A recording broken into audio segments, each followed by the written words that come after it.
Howdy folks, Rudrose here, and today I will be recapping my weekend of set championships. I went to two. The first one was on Saturday at the Collector Store, and the second one was at Impact Gaming on Sunday. The Impact Gaming one I will get to second, but it was streamed by Rules of Villainy, friends of the show, so you can check out the stream on their channel. I was actually on that, I think I was on it 3 separate times. Spoiler alert right now, I made it all the way to the finals of that one. So go ahead and give that one a look on their channel. I'd highly recommend it. So overall, I made it to the finals on the Sunday tournament, and then I made it to top 8 on the Saturday tournament as well. So 2 top 8 finishes, which was absolutely excellent. Of course, I didn't end up winning either of them, which was unfortunate. Came very close on Sunday, but no, what do they say? Close only counts in horseshoes and hand grenades. But these are the decks I took. I basically took Emerald Steel Discard. I'm showing this one on screen. So I'm just going to go over my tournament run, the decks, maybe a little changes or two. But, I mean, these decks are pretty well established. Well, maybe not the second one. You might be surprised by the second one. Unfortunately, since we had to use the Ravensburger Play Hub all weekend, I can't find a way to pull up the tournaments on there like I could with Melee. So I could actually show you the standings, show you the match breakdowns. But it was having issues all weekend. I know on Saturday, I think they just had to abandon it at one point because it just wasn't working. It was trying to pair rounds 4 and 5 when we were still in round 1. So the software clearly isn't ready. Ravensburger, what's that phrase where it's like, oh, they can do no wrong? Well, right now it seems like they can do no right. It's just mishap after mishap. So Ravensburger, put it back in the tool shed. It's clearly not ready yet. I don't know why you rushed this out if it wasn't finished. So anyway, day 1, this was the Saturday tournament at Collector Store, and I took Emerald Steel Discard. This is the list right here. Pretty standard stuff. There's nothing in here that stands out a whole lot. I was fortunate enough to get my hands on a full 4 copies of Ursula Deceiver of All before the weekend. Up until this past Tuesday, I only had 1 copy of this, but luckily at the store, they had some on backlog, and big shout out to my buddy Eddie. He was able to give me a 4th copy, because beforehand I was just running a 1 of simply because I didn't own more. Same with Tragic Beast. I would probably run a full 4 Tragic Beast if I owned more. I only own 2, so that's why there's only 2 in this list. Muses are fantastic against aggro, but there's a lot of matchups, red-blue, that she doesn't do a whole lot against. Maui is absolutely in here for red-blue. It's a bit too slow for aggro, but it has some other random uses since it can banish locations, obviously banishes items, so it really hates on red-blue. Sometimes the 2 damage to the board can also be very relevant. That came up in one of the matches on Sunday, I believe. And Tinkerbell's just a 1 of. I don't have a ton of targets for Morph Shift, so she's just a 1 of. She can be good in the aggro. It's kind of slow to get to her, but just that 1 ping, it's removal. It's a body with 2 lore, so she's just kind of a 1 of tech piece. And then our songs and actions, since we're going for the full discard package, 4 Hypnotize, 4 Sudden Chill, 4 Bruno. I think these cards are absolutely essential. You want a full 4 of Strength and Storm. Baboom, sometimes if I run into an opposing Diablo, they can actually snipe out the songs with the Ursula and help protect it. And then strength is dependent on how many bodies you have on the board, so sometimes you just need that baboom, get it off the board. If you watch the stream of Rules of Villainy, baboom also is huge against an aggro deck, something like a Piglet. Just comes down, nope, get it off the field. I actually quite like it into the Steel Song matchup too. Steel Song has been very into playing the small Rhino on turn 1, and if I'm going first, and so I get my 2 ink first, I'll just blast it off the board and say, nope, I'm not letting you shift into that big one, because we have a lot of issues dealing with that. We don't have great challenging power in here. To help boost that, of course, 2 copies of the Hidden Cove. I actually switched this out originally for a couple of the other green locations just to try them, but I really ended up missing the extra willpower and strength that the Cove provides. Yeah, it doesn't give you any passive lore like those others do, but, I mean, you got to help protect Diablo. So, pretty standard list. Other things you could look at, if I actually pulled any Namari from any of my packs, and I've gotten over 100 packs now, I would probably try this card out, but I don't own any, so I don't know how good it is or isn't. I did have Beyond the Horizon in here originally, and there were times it was really good, especially against a Borpal matchup. It's very easy for them to kind of outpace your discard with things like Finders Keepers, Friends, Genies, Rabbits. Their hand's so full, so it is nice to reset them with Beyond the Horizon.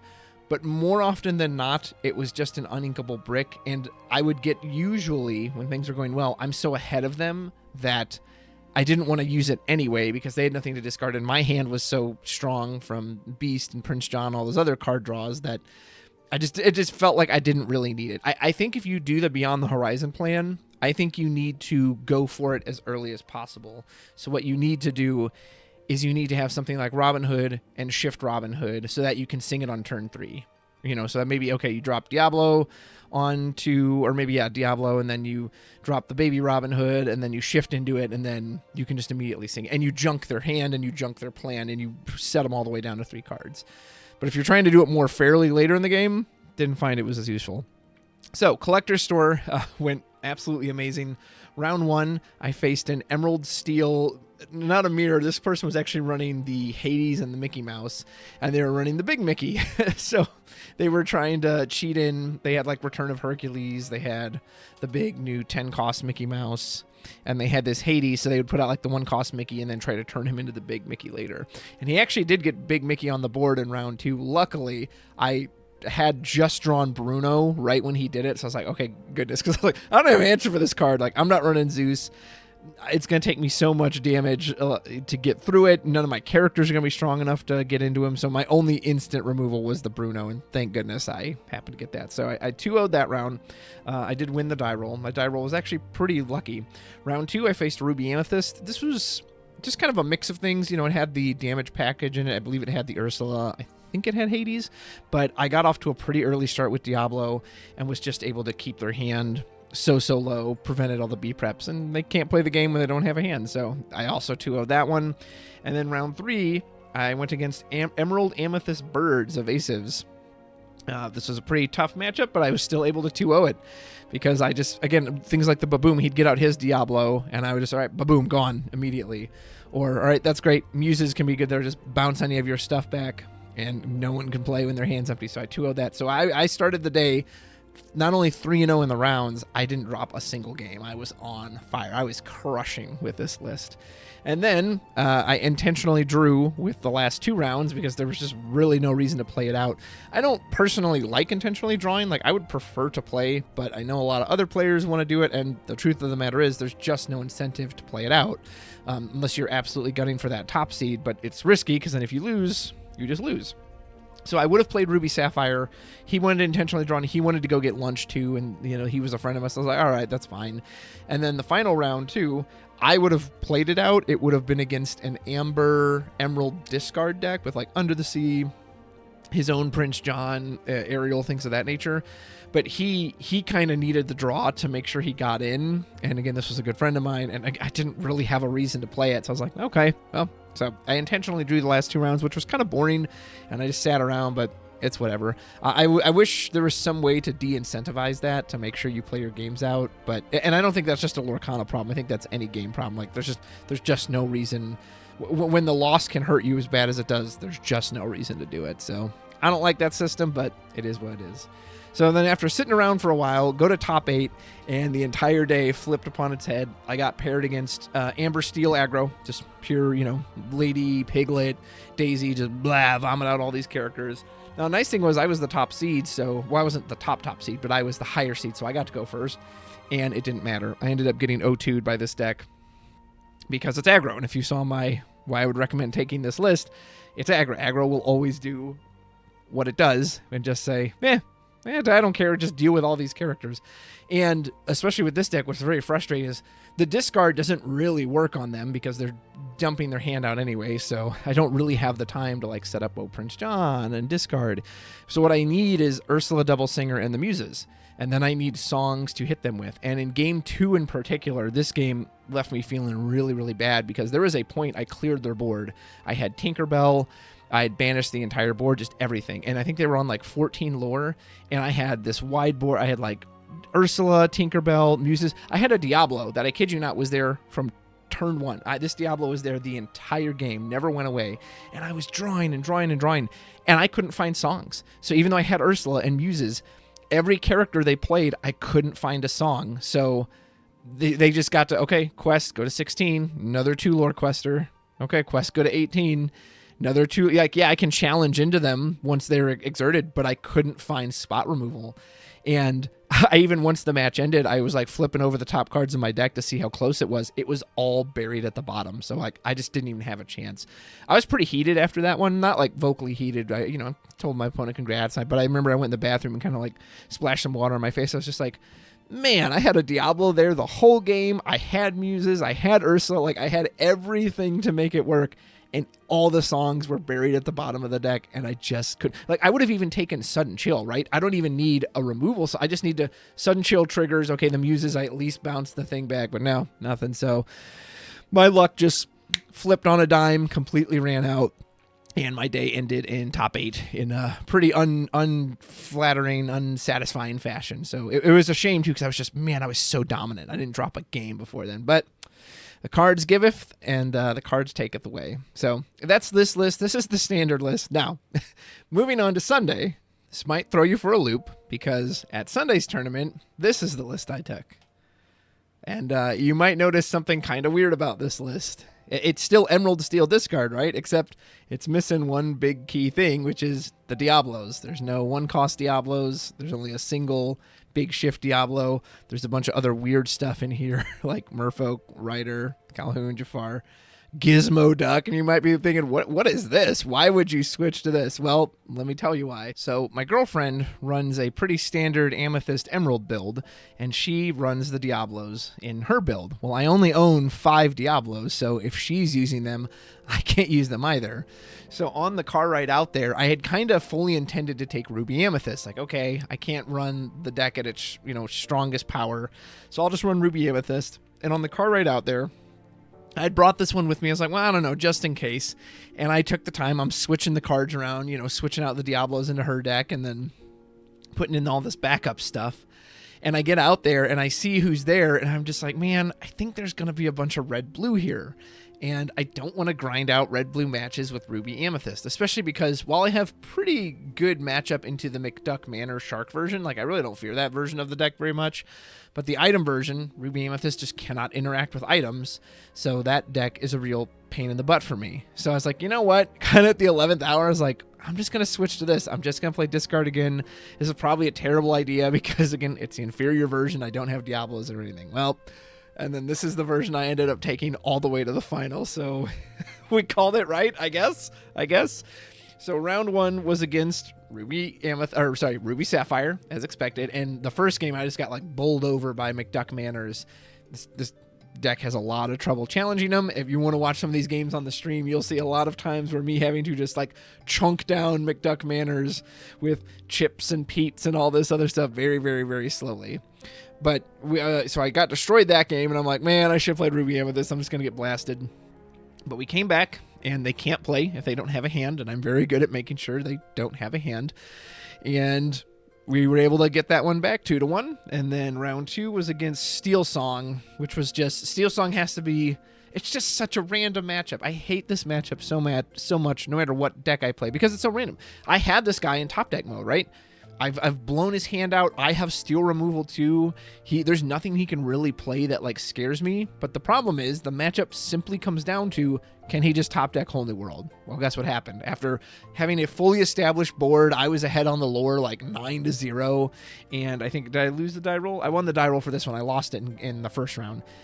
So after a fully established board, guess what he topped it? Oh, there's Whole New World. Cast it. I have 7 cards in hand now. And now I cannot keep up with that level. I can't make him discard that much that quickly. So then he just blasts everything out there, removes any single thing I put onto the board. And I couldn't find my Ursula's, dude. Ursula all day long. This card was a total failure. And normally it's a very good card. And it worked against me very well, as you can see if you watch those finals on the stream. But when I would play it, every time I played Ursula, I'd check no song in hand, no song in hand, no song in hand. And then the next turn, whether it was a red, blue, steel song, no matter what, I drew the song. Okay, I'll immediately play it. It's just ugh. This card just did not work today. So unfortunate. So I got 0-2'd by steel song. That was really bad. Then I had to face that Amber Emerald discard. It was the same player from Saturday. I was able to 2-0 him. That matchup's kind of weird because we're both trying to do the same thing. I just have the better removal. His removal is entirely reliant on Under the Sea, which I can kind of avoid if I have something like the Cove.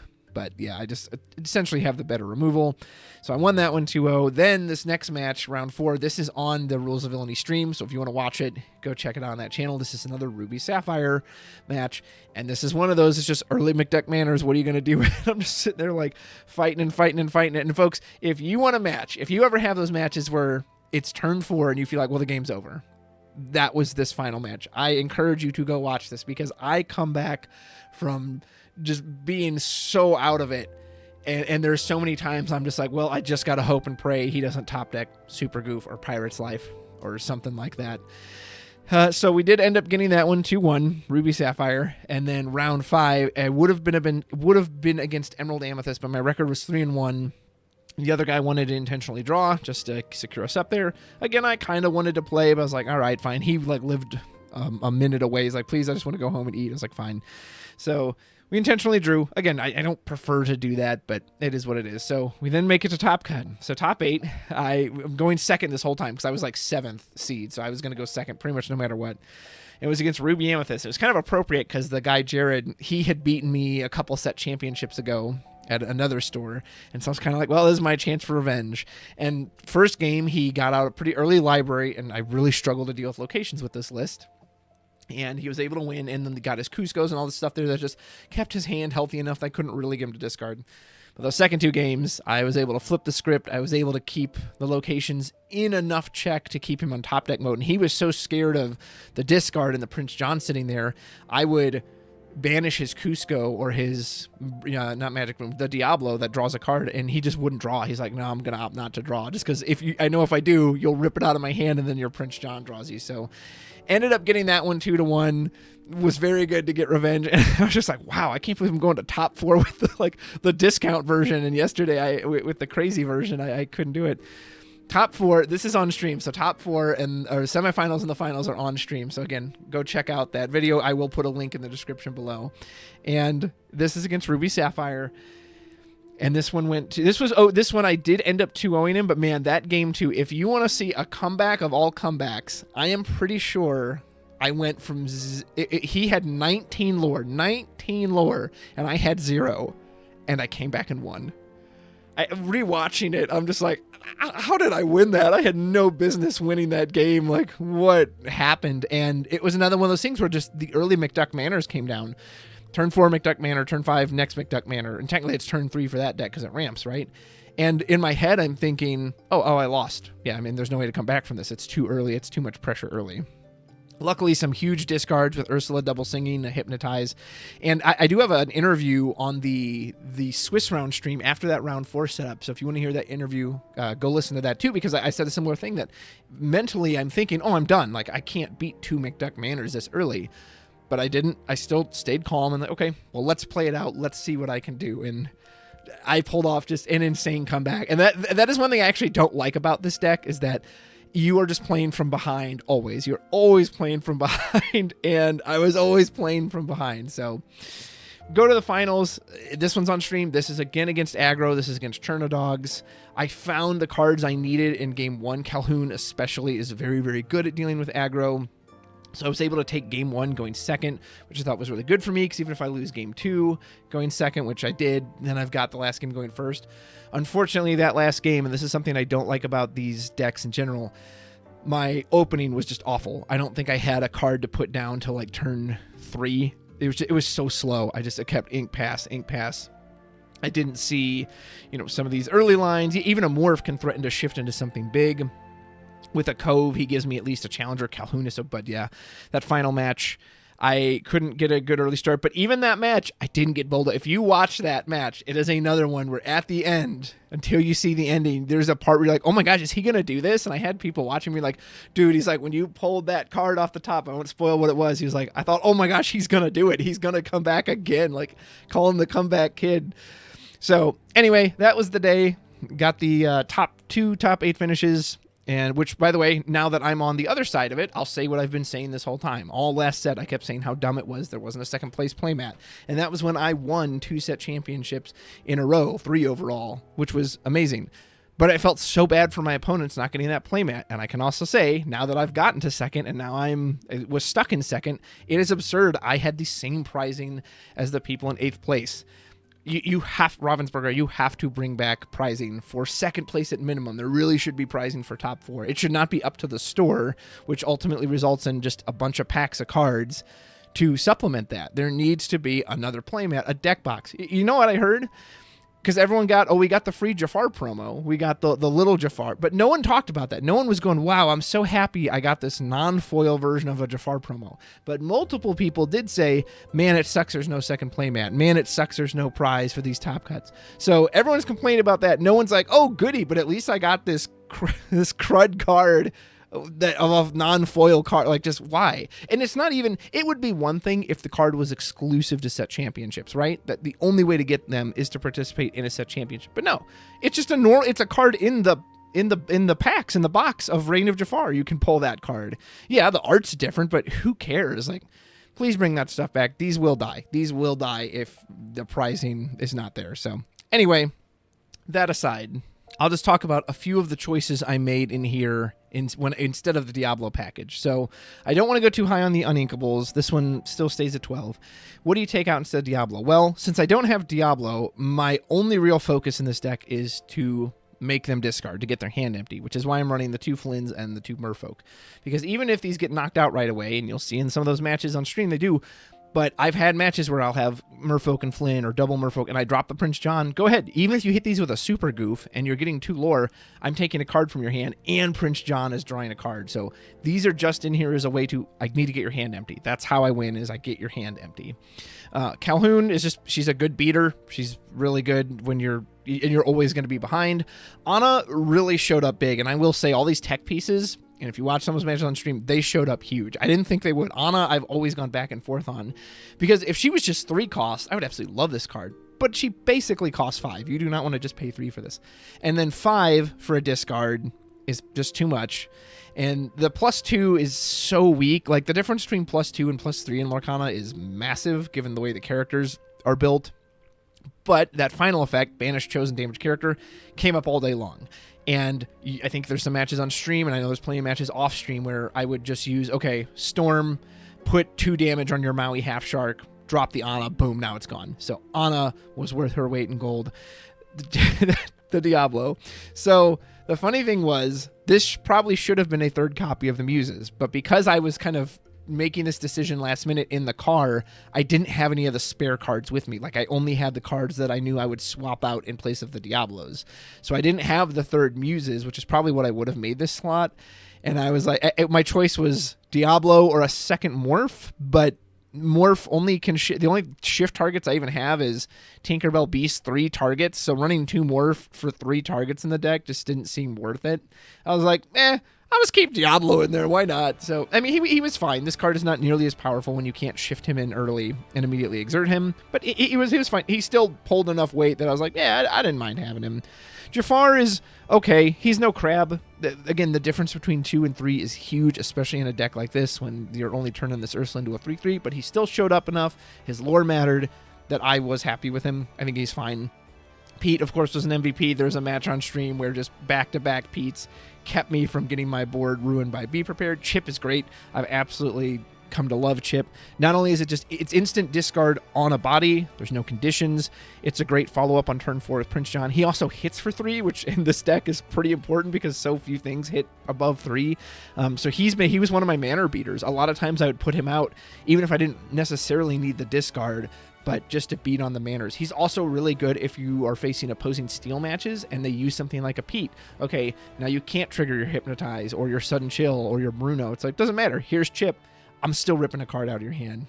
Gizmo Duck was just like a, meh, whatever. Let's just try it, right? And especially in those final, dude, this card showed up huge, way more than I thought he would. I still think this card's a little over-designed. Like, his only green effect is that it has to be damaged characters, which is a downside. If you could just challenge any characters to be way better.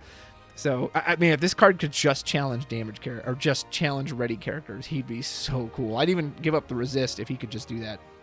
Nonetheless, he showed up way bigger than he thought he would. Muses are amazing against Steel Song or any of those steel decks because they can't be targeted. Same with the Prince John, but they're pretty much worthless against red-blue. There's almost nothing in that list of bounce. Beast is amazing. Some of those matches, I got both Beasts out, and I'm just drawing card after card after card. Again, I'd run 4 if he was there. Maui's very good for what he's intended for, which is the red-blue matchups. Beyond that, he's not going to help you in the aggro matchups, but at least he's inkable. And even in the aggro, if you can survive long enough to get to that point where you're kind of stabilizing, he does threaten that, like, hey, I can blow up anything on your board if you need to. And there was a time against 2 McDuck Manors where it's like, you can technically, if you can find a way to banish your own Maui, hit it with your own songs, you can just knock out the McDuck Manors right away. So, and I still love Tinkerbell as a one of. I've always loved this card. So, the only real song I think worth mentioning that's kind of unstandard is I'm Still Here. It's just card draw. It's actually really good to double sing with the Ursula. It essentially says draw 2. You can protect her or Diablo. Prevents them from challenging in with something. I did it on an Ursula once where I was like, well, now even if they drop Maui on her, she's not going to get banished, the Maui hero to wall. So those are some tech pieces. I'm still kind of baffled that I got so far with the inferior version of this deck, but that's just it's how the cookie crumbles sometimes, right? And one final card I do want to mention is this Pete Space Pirate. I do think this card is quite good. I was running it originally, but the reason I cut it is without the morph to shift into, I didn't feel like he was quite as strong. Obviously, you can shift him on the Pete on turn 3, and you can get this lockout. Like against Steel Song, Pete says, hey, you can't do anything. And then I shift in Pete, and he immediately exerts, and he challenges or whatever, and he says, oh, also, you can't sing again. But in spite of that, you would not believe the amount of times in practicing that I would do that, and they would go, oh, well, I can't sing the Zeus. I'll just cast it anyway, and then run any character into him, and he's gone. And then it was like, okay, cool, I just lost basically 2 characters. So even though I do like this card, and I do think it is strong, I do think he's awfully reliant on the shift. Like, just playing this on 6, I feel like doesn't really do anything, so I ended up cutting him for some of the others. So that was my weekend. Hopefully your weekend was good as well. Let me know if you were successful getting any wins. Looks like I'm still pursuing that Jafar mat. Since it is set championship time, if you need any extra help, I do offer coaching. You can go through Metafy. You can just message me privately, come in through the Discord. And I have some students right now, and I've really been able to help them and make a difference. And I've just seen the improvement they've been able to make. So if you're interested in that, feel free to look at the links in the description below. I'll have the links to both these decks in the description below. If you enjoyed this video, feel free to like and subscribe. We're getting so close to 2,000 subscribers, and you can help us get there. Hope you enjoyed. Hope you had a great weekend, and until next time, take care.